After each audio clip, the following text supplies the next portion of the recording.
how do people in the area around Ronghua or Rebgong practice multilingualism, or not in some cases, and what is the effect of that multilingualism on how speakers of Manegacha and other languages like it see themselves in relation to others in the community?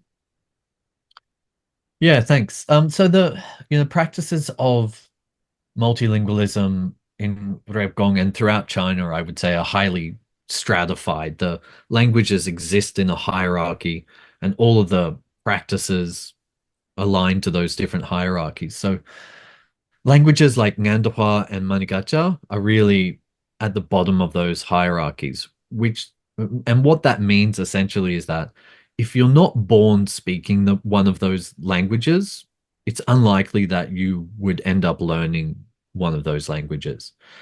However, if you're a Manegacha speaker, you would almost certainly have to learn other local languages and national languages just to sort of get around and get by in life. So if we take it from the perspective of a Manegacha speaker, for example, um, when you go to school, you start learning Tibetan and you start learning in Tibetan.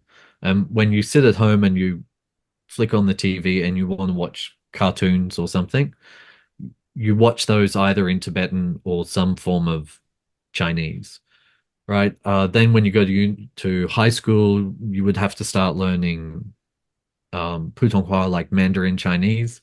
So if you're a Manegacha speaker, you will almost inevitably end up being trilingual, at least. Then others also know English.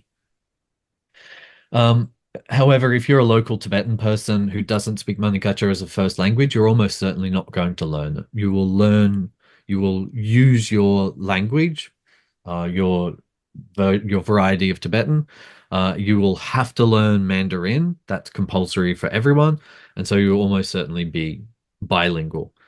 You can imagine then a someone who comes from outside the region, like a Han Chinese migrant who comes there to work in a government office or teach in the school or something like that.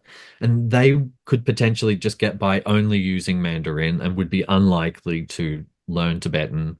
And it would be almost unheard of that someone in that position would learn to speak Manegacha or Ngandahua. So you can see that this hierarchy exists in who has to learn whose language and who has the luxury of being able to not learn certain languages.